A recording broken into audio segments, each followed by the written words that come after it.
आज हम पढ़ेंगे क्लास थर्ड में सब्जेक्ट हिंदी व्याकरण।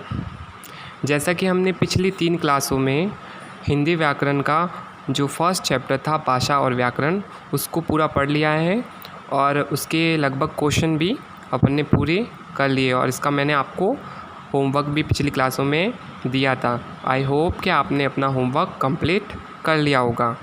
इसी तरह एक अपना जो इस चैप्टर का जो क्वेश्चन था वो बाकी था, तो आज अपन उसको करते हैं। 9 नंबर क्वेश्चन है जो पेज नंबर 8 पे दिया हुआ है।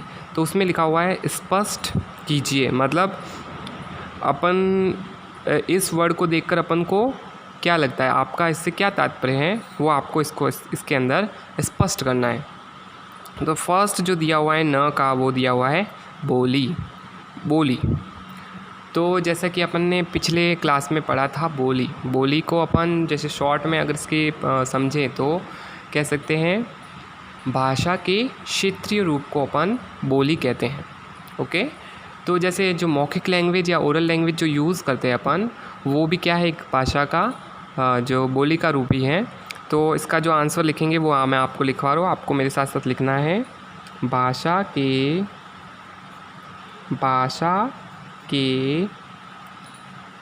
क्षेत्रीय रूप को क्या कहा जाता है, बोली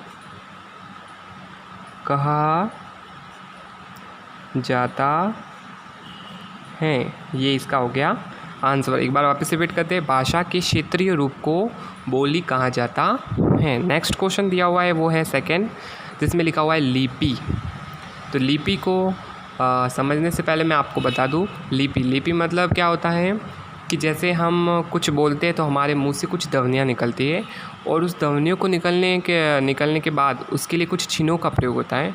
तो चिन्हों को जो प्रयोग होता है उसको जो लिखने की रीति होती है, जो लिखने का मेथड होता है, उसे अपन कहते हैं लिपि। ओके, तो इसका जो हो सकता है आंसर वो ये हो सकता है, भाषा के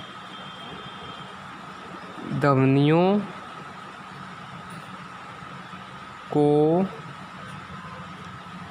लिखने की रीति को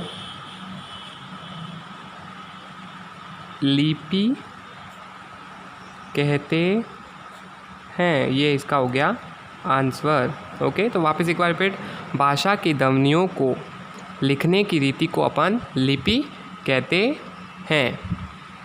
नेक्स्ट क्वेश्चन जो बन रहा है न का, वो है 3rd नंबर क्वेश्चन, जिसमें लिखा हुआ है व्याकरण। क्या लिखा हुआ है, व्याकरण।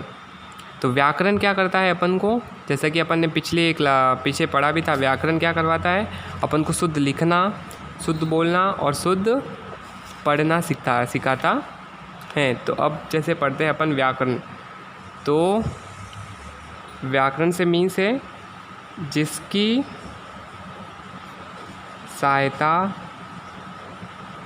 से व्यक्ति शुद्ध लिखना, पढ़ना तथा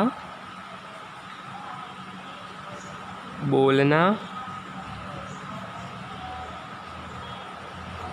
सीखता है, वह क्या है, व्याकरण।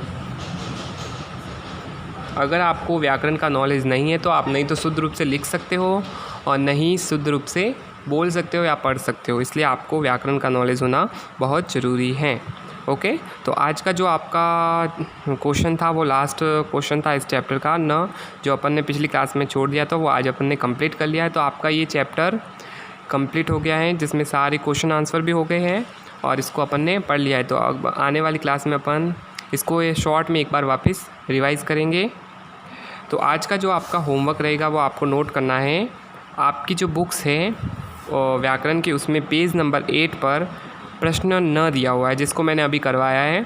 उसमें से फर्स्ट, सेकंड और थर्ड तीनों आपको अपनी नोटबुक में होमवर्क के रूप में करना है और उसको आपको व्हाट्सएप के थ्रू हमको भेजना है, जिससे हम चेक कर सकें और आई होप कि आपने मैंने पिछली क्लास में आपको जो होमवर्क दिया था वो आपने अपने हिंदी व्याकरण की नोटबुक में कंप्लीट कर लिया होगा।